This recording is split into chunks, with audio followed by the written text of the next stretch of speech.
This is December 2nd, 2011. This is Mandy Pun. We're speaking with Carol McConnell. This is tape number 2.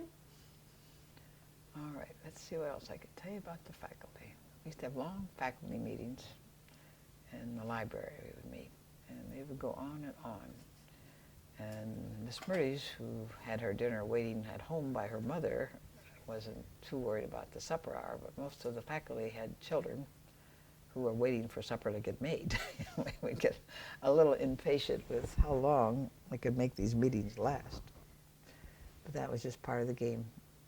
Everybody has their own employee jokes about how things are. But Murray's did a good job. She really she was very dedicated to the school too. It was kind of her family, her home, so to speak.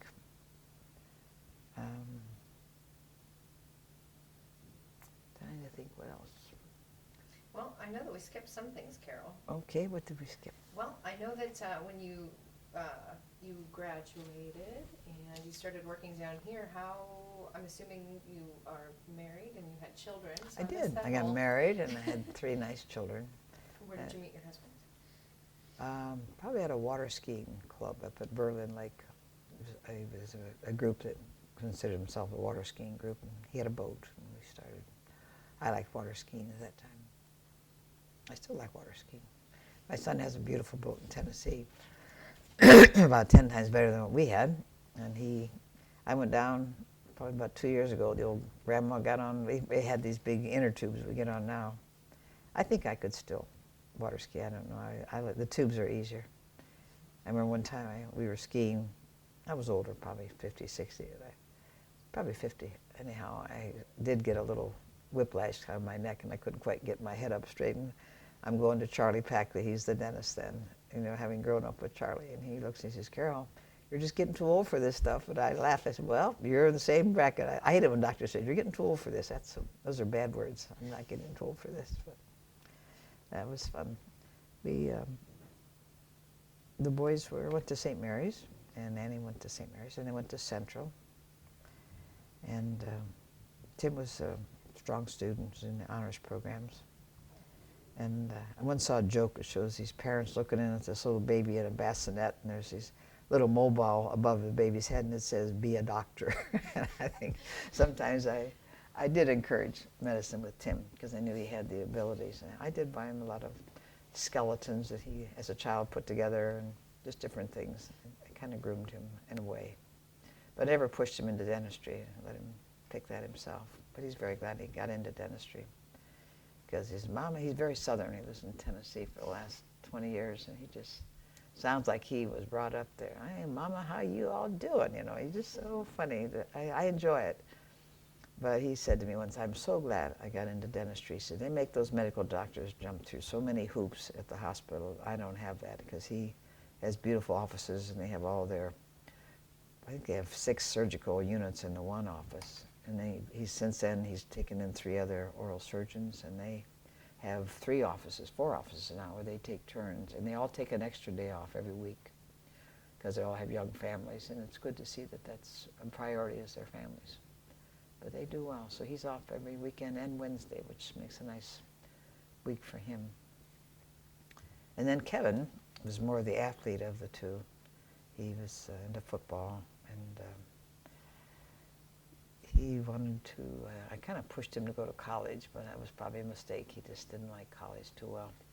He was a very private person. He didn't like living in a dorm at all. So he always wanted to be a policeman. Since he was 5 years old, he wanted to be a policeman. And I always said, no, you want to be a policeman. Bad hours, bad pay, blah, blah.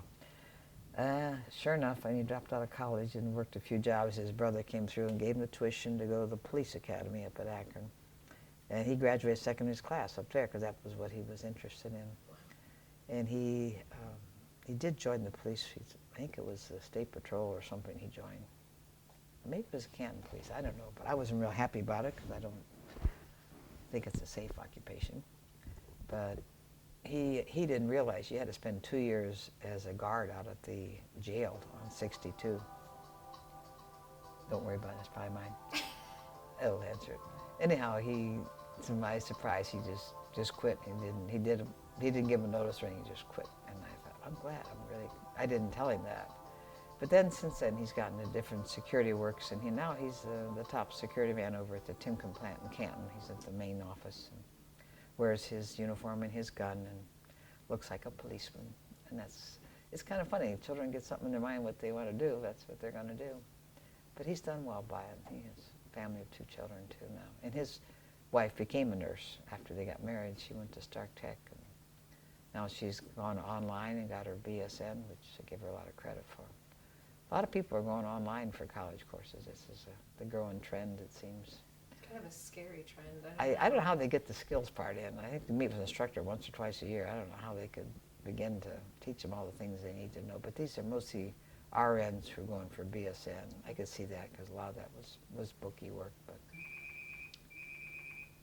and then to skip way ahead toward the end of my career, I guess I did retire from Mercy after the 20 years, and I think I was retired for maybe, I can't remember, it was 2 or 3 months at the max. And I was doing traveling and enjoying it, but still very unsatisfying. I just felt like I was imposing on people I was visiting. I enjoyed it, but I thought, I'd just like to think I'm doing something with my life. So I heard about this school nurse job at the school system in Massillon.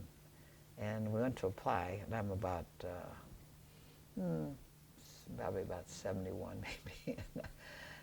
And they needed someone to be the school nurse in these 3 little grade schools. In fact, it was the West Side first.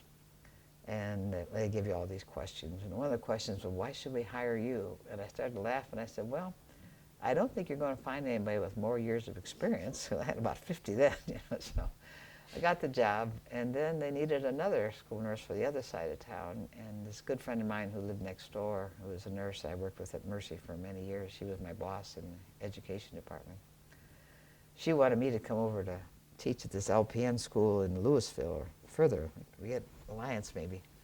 And I said, Barbara, I don't relish being on Route 62 at 6:30 in the morning with snow coming down all directions. I said, why don't you come and apply for the school nurse job? And so she did, and she got to be the other school. So here we are, these golden girls, and we decided we're bringing the hospital in with us. And so we started wearing scrubs. The other nurses had just worn street clothes, but I like scrubs. No hat, but scrubs. And so she did it for about 2 years. Unfortunately, she was a heavy smoker, wonderful woman, very gracious and refined, fun person to work with. But she developed lung cancer, and now she had to, resign from the job, and she's in Columbus. Her house sits empty next to mine, still trying to sell her nice house. But she's finished a lot of rounds of chemo and radiation. Now she has hospice coming in at her son's house, which is kind of sad, because I like Barb very much. Barb Horton was her name. But with this job with the schools, I was on the West Side schools for the first year, and then they transferred me to the East Side schools. And I have Whittier and Smith and Franklin. And those are all fun schools. And the ages are perfect. I have little preschoolers up to 4th grade. And it's just such a fun job because they make you feel like they really want to see you. Secretary Franklin always, oh, so glad to see you, because when we're not there, they have to kind of handle the parade of students who come down to the clinic. So I have to keep rotating. I run from 3 schools just about every day. But they are just so cute. They really are. They come in with their boo-boos and their loose teeth. I feel with my dad would be proud. I've taken out an awful lot of baby teeth in my days. Put them in a little carton for him to take home. Sometimes I kid him, you owe me a commission on the tooth fairy, because I took that one out for you, but never got the commission on those. But they are cute. We look a lot for lice, all the children, looking for what I hope I don't see. And I bought these big magnifying glasses that look like a jeweler might wear, and because these little bugs are very tiny, but I can spot them. You look, and all of a sudden you see them crawling through the hair. You think, yep, I think I need to call your mother. I think you're going home, because there's a rule they can't go back to class. And we get more cases than I realized. The other day they asked me to add them up. I think it was like 58, and we've only been in school for about 4 or 5 months.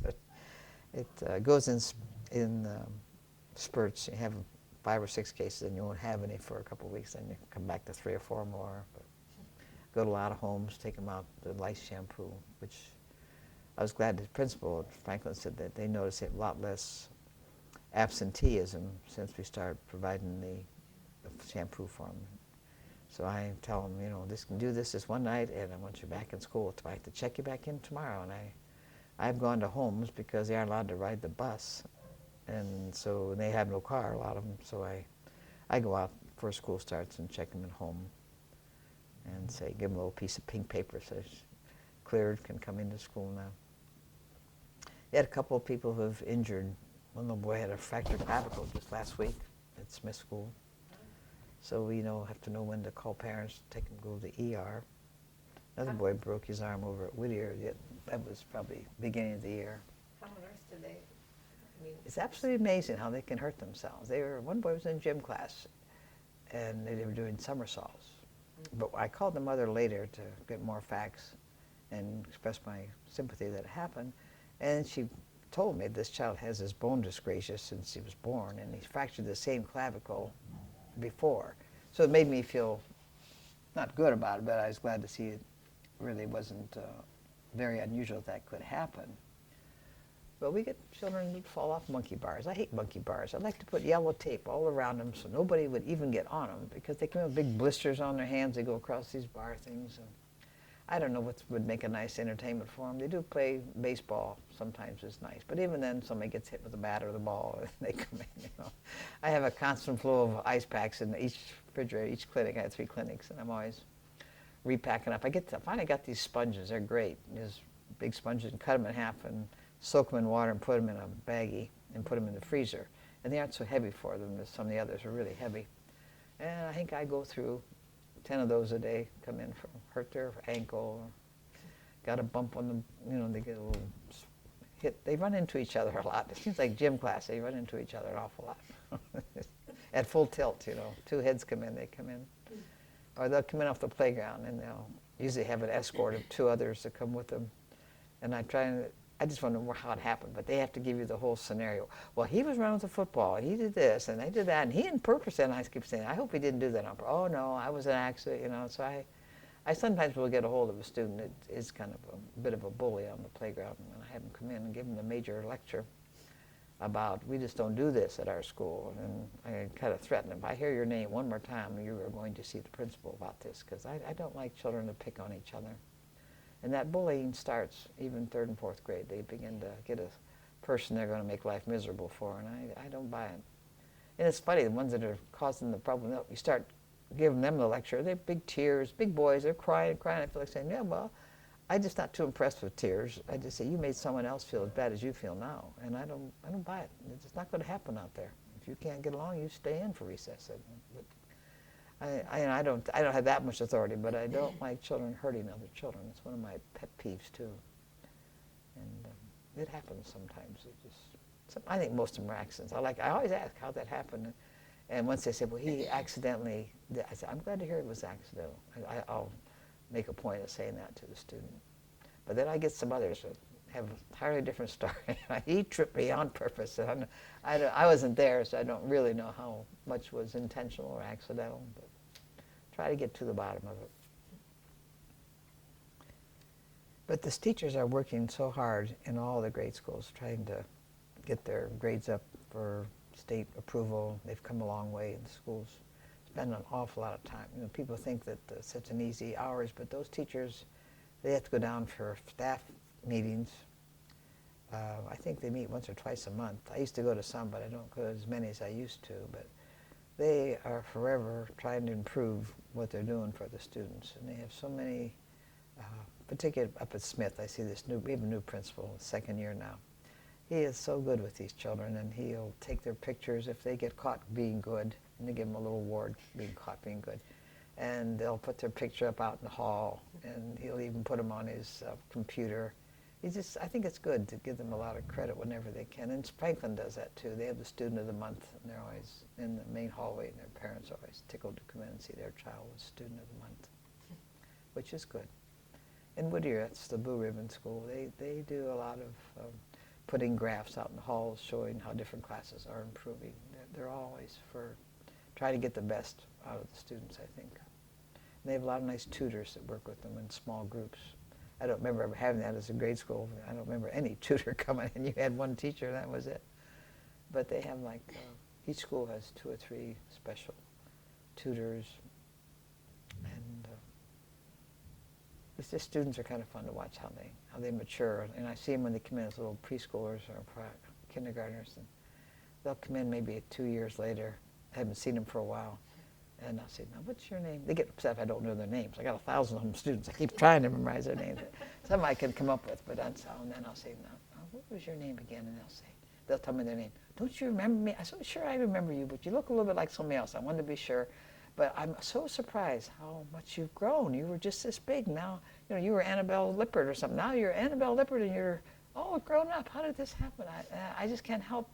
It just spontaneously comes out to me how much they have grown in just a couple of years. They just come from little people to big people. In fourth graders, some of them are really big people. I mean, they're about my size. It amazes me. Absolutely amazing how much change. They just go home for the summer and they come back and they look like a different person. Their faces change, their hair changes.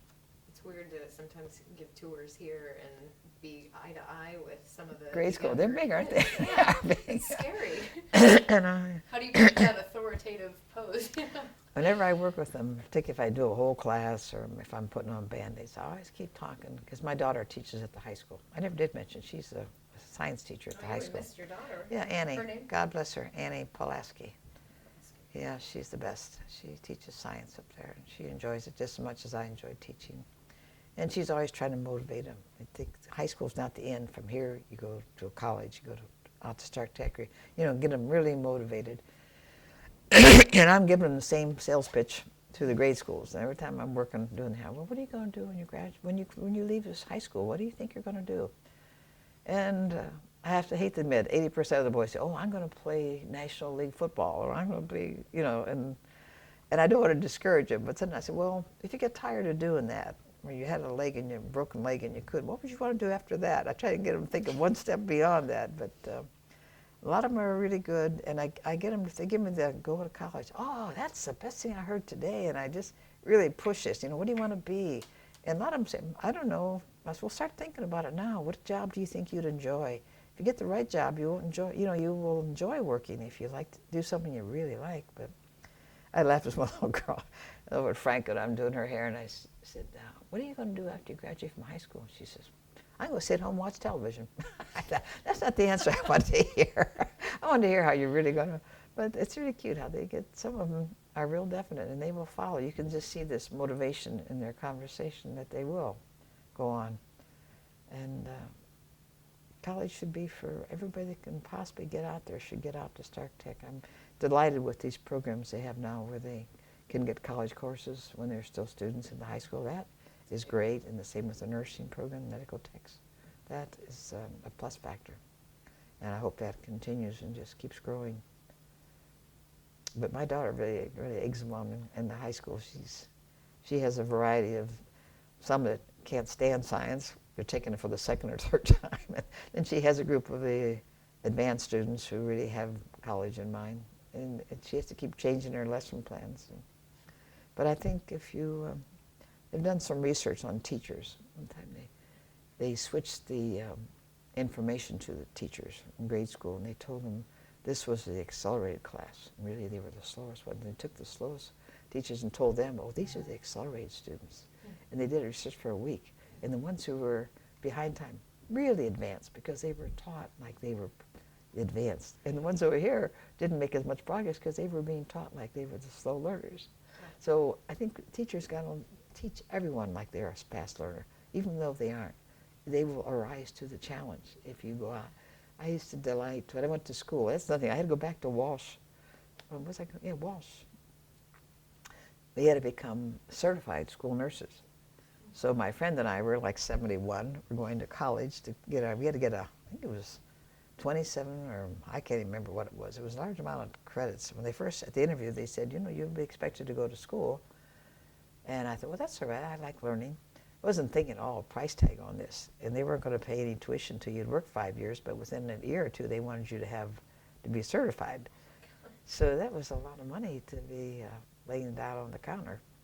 But I went to Ashland for the first 3 credits, and then my friend Barb, some of them were thinking, I could do it online, but I'm not much in computers. They're okay, but I don't love them.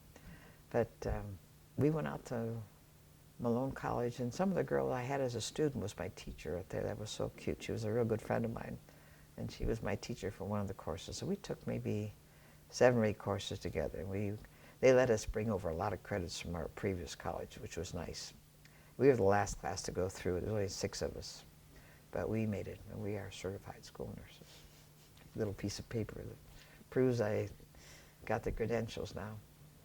But it was fun. It was a learning experience. I like learning. I like to go to workshops and learn all I can about children and their families. And you see the relationship so much of the child to the parent. If they're in the clinic and I'm thinking about sending them home, or I'm thinking that they need something to make them feel better, I'll call the mother. And I like the really, I say, you want to talk to Johnny? And I'm really attentive. They don't think I am, but I'm attentive to how their relationship. Some of them are real loving. Some of them are real.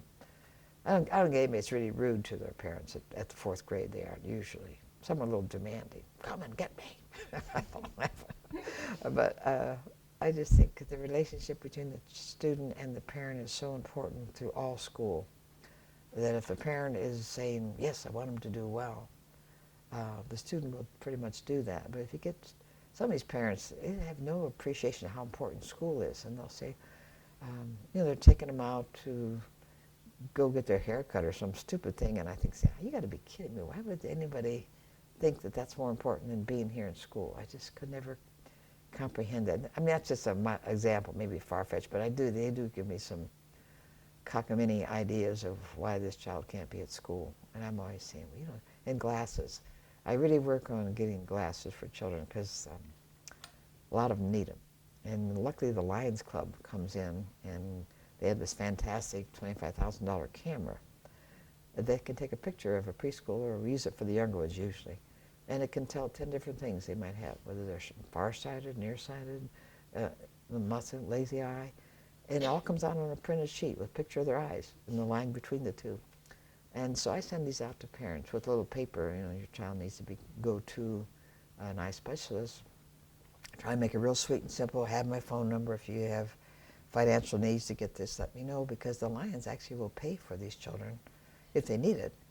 And let me think, this is December. I know they have paid for at least 8 or 9 students to get glasses just in my 3 schools. In fact, more than that, I think. And then when they start wearing them, most of the time they're pretty good. I give them the big pep talk about, this, you help you. I show them, this is your scores when you didn't have glasses, the scores when you had your glasses. And I try to impress them that you will do so much better in school. And most of them buy it. There's always a couple of boys, particularly, who don't really want to wear them. And it's not cool, I guess. And they tend to break them, lose them, can't find them or something. And now I got this one principal realizing that I would sometimes up at Smith, end of last year, there'd be 5 pairs of glasses in the lost and found department on the desk in the office. And I'd say, I can't believe that these parents or the students don't say, I lost my glasses, and come in here and find them. But now Mr. McGrath, God bless him, he's going to make it a deal that if they come to school and they need them and they don't wear them, they have to pull a card. That's a kind of a disciplinary action. You get 3 cards pulled, you miss your recess. So all of a sudden, I think it's going to help. And we've given a list to every teacher which students should be wearing glasses. And before, no one kept track of it. I was shocked that they weren't wearing them, because I have so many students, I'm not in the classroom to see if they're wearing them or not. But some parents I had to really work with, they really need to get these glasses, But I try to be nice about it. I usually am nice about it, but sometimes I get a little frustrated that the parents don't see, oh, he lost them. This one little girl needed them so bad, we did everything.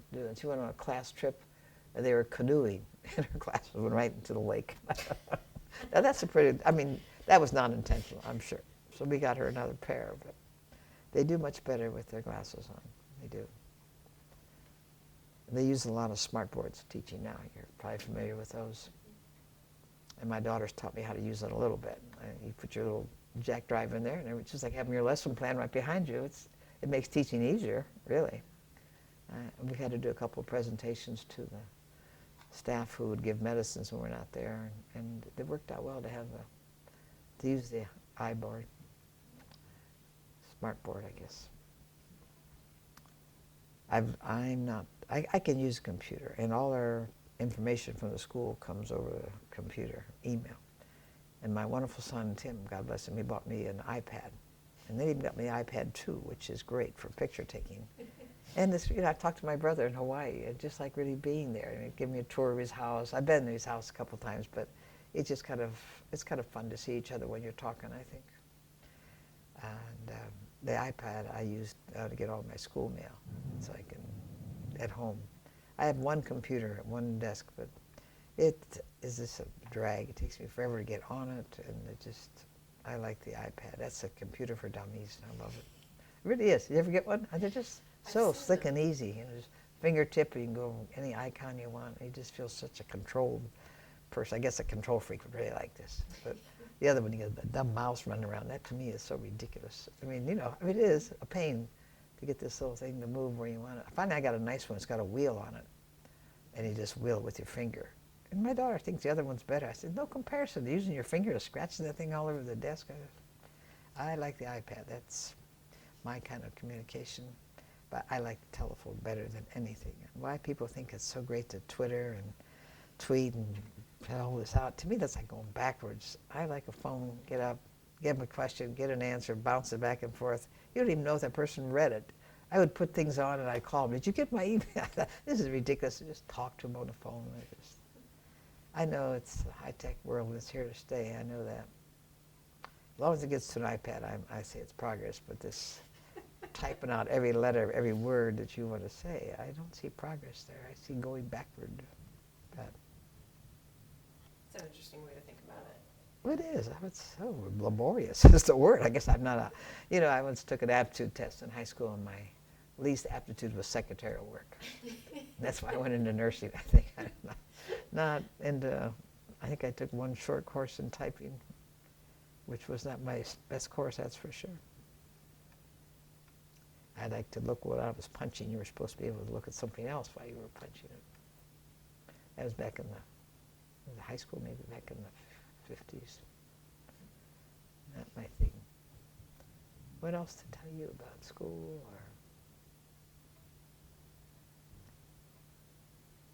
There's actually a group of school nurses, and they meet over at the Canton Health Department, which is out on, the nursing part is out on Convenience Circle out in Belden Village, a real modern building out there. And I enjoy going to their meetings as kind of group therapy, how other school nurses are handling different problems, because every year they throw something new at us, like that NIHI that made a big rumble and roar that we had to get all these students vaccinated. That was a challenge.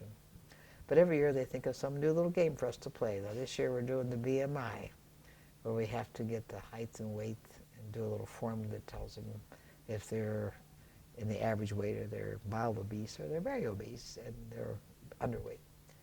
And it's so dumb. You have to get permission from the parents. This is all state mandated.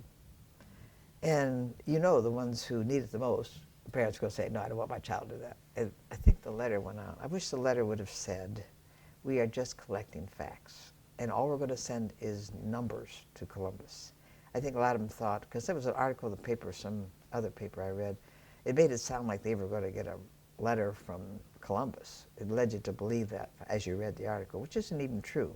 We will send a letter out to each parent by mail, all expensive postage, because it's got to be private. They will tell them which bracket their child is in. And if it's in one of the dangerous, overly obese, then we will encourage them to see their family doctor about it. But so many have, and they did it right in September. We should have waited closer to the time, because they get all these forms set out in September about this and that, picture taking and all the others.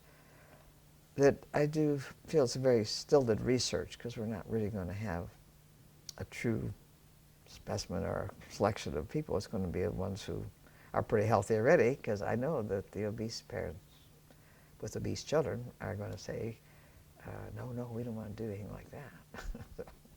But it's a challenge. We've got to figure out how to do this. And we bought scales to do it, and we bought these height charts to come down on their little heads and all. And I couldn't believe we were talking about it, and this other nurse said, oh, the state says we are not to tell them what their height and weight are. You've got to be kidding me. That is so. hate stupid things. I kind of fight administration. They tell me I fight administration. But I do. If I think it's something that's dumb, I will say that's dumb. I said, well, the kids come to my clinic and they got a scale in there and they hop up on it all the time. I keep track. Some of them are real underweight because they take attention deficit medicines. And I write it down. I say, get on the scale, let me see if you're putting on some weight. And I kind of encourage them to get the weight on their bones and not, because their appetite gets kind of squelched with some, not all, but some of the meds do that. But this, I mean, every year they think of one more thing. I sometimes just think, how can they think of one more thing for us to make a major production out of? But we get through it.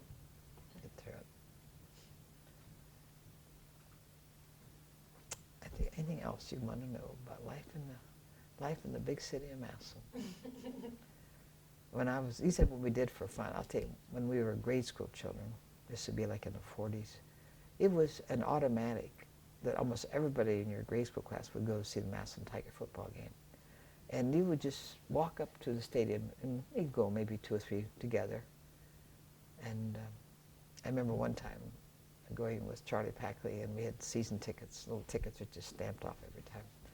And there was this other boy that I was getting to be a good friend with, and the 3 of us walked all the way up to the stadium on a cold night. And I get to the door, and I say, you know what? I don't have my ticket. So both of them walked all the way back to my house, which is, that's a, you know, we lived on 524 then, back from the stadium. It was a hike. But I mean, it was just an automatic that you went to the games, and we used to really watch the games. And we didn't go out and walk around where they're selling your popcorn and stuff. It seems like they go in hordes out of the stadium.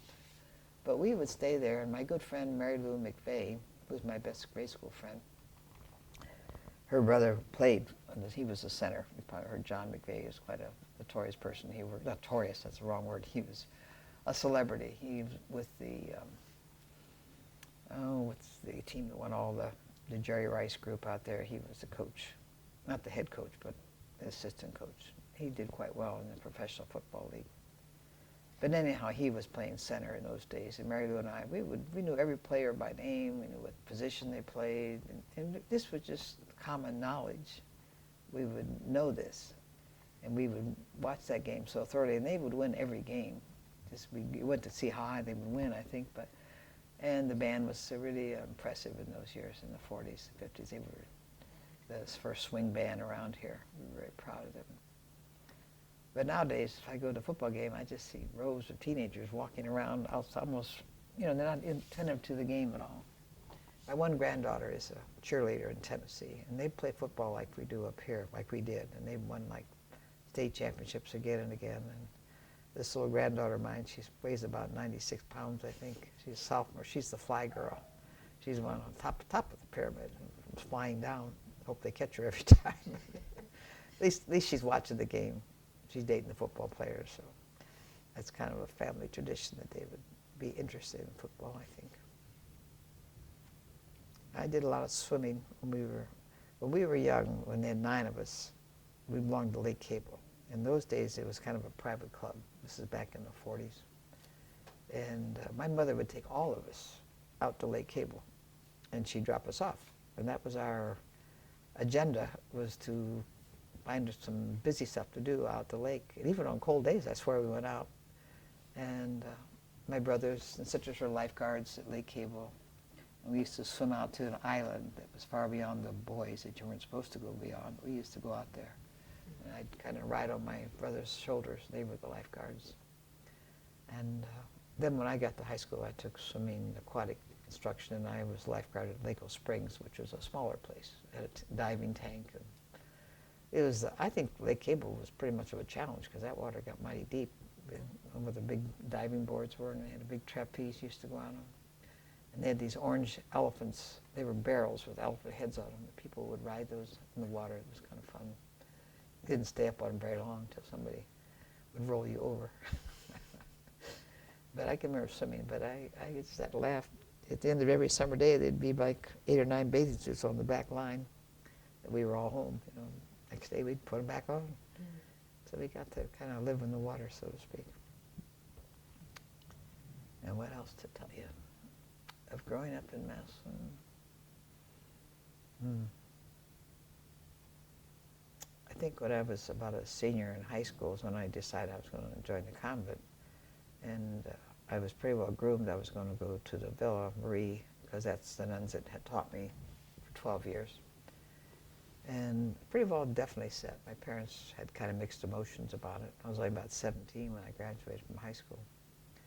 And then I think I started volunteering out at Mercy, and that really enticed me. They had this old mansion that was turned into a hospital, just in the beginning stages then. And I think the patients' rooms were in the Timken Mansion at that time.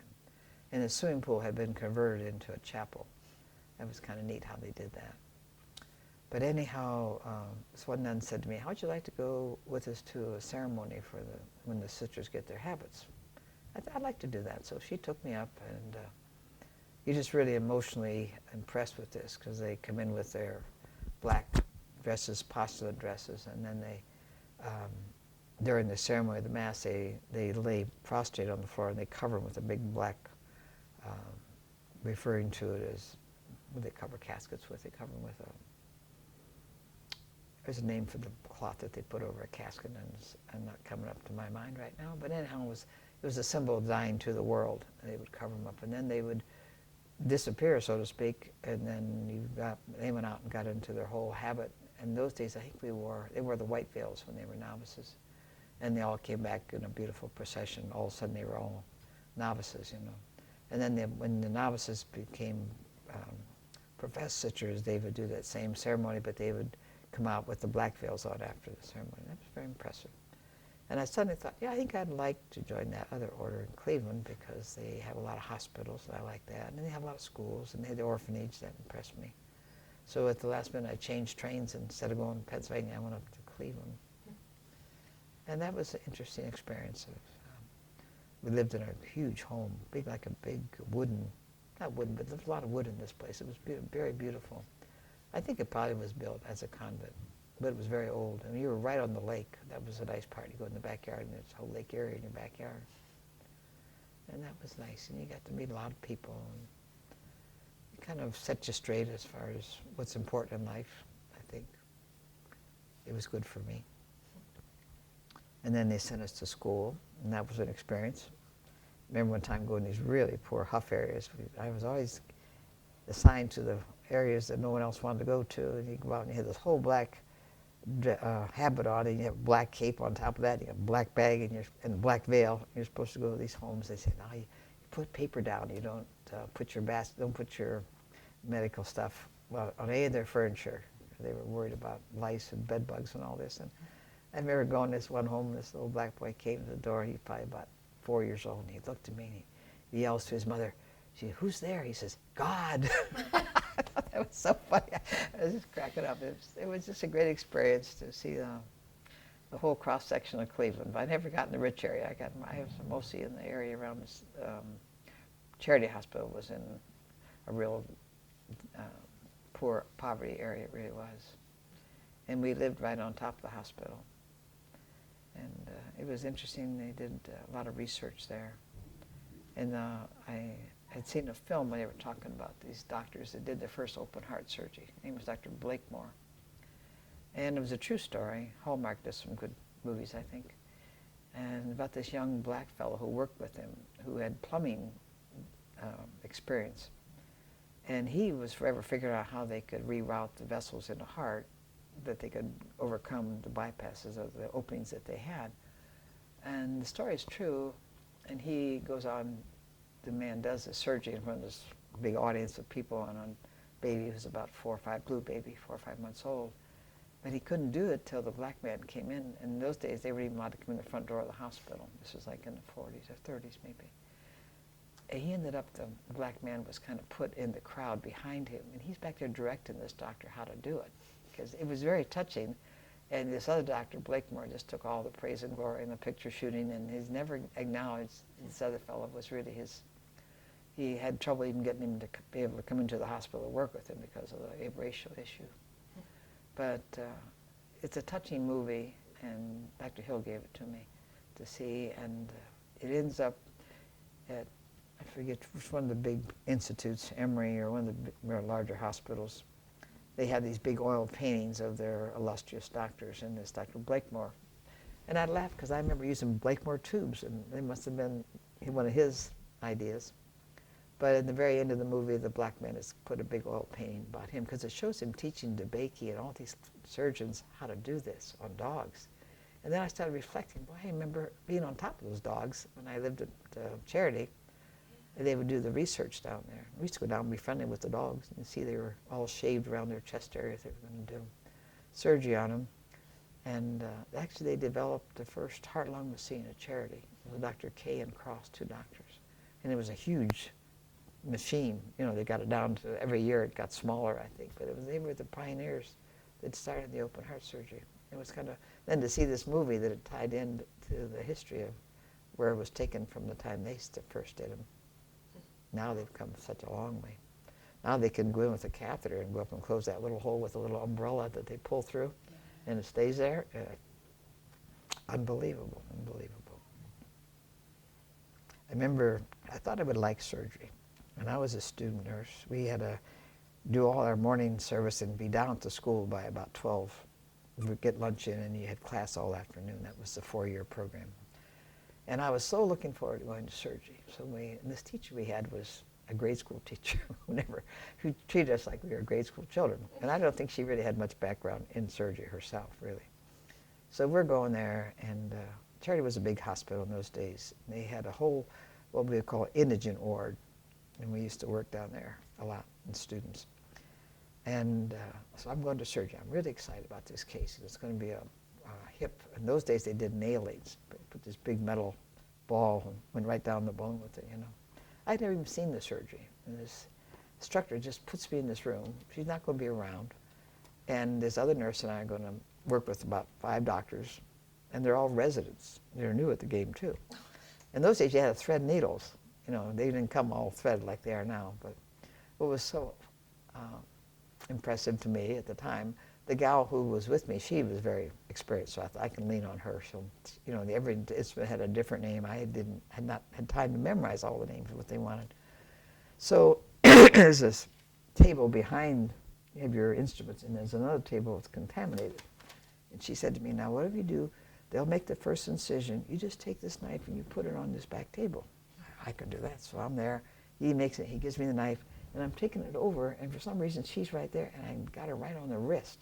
You know, I'm carrying it pretty good, so I got a good clip on her. So she had to leave to go down to the emergency room. And that was so embarrassing because her husband was the anesthesiologist. And they kept calling in from the ER. You know, they had a conversation back and forth. And, well, you got to put about 10 sutures in this wrist and on. Here I am. I'm the only person now that's going to keep handling the person's into surgery.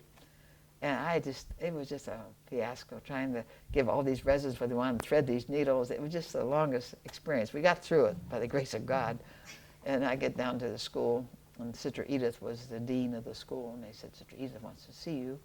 And I thought, boy, I guess I'm finished with nursing. So I go in, scared to death, and what she's going to say. And I sat down, she says, well, I heard you tried to cut off somebody's arm today. I just thought that she'd really be, she took it pretty well. I mean, she wasn't very proud of me, but it was just such an accident. And it was just so funny.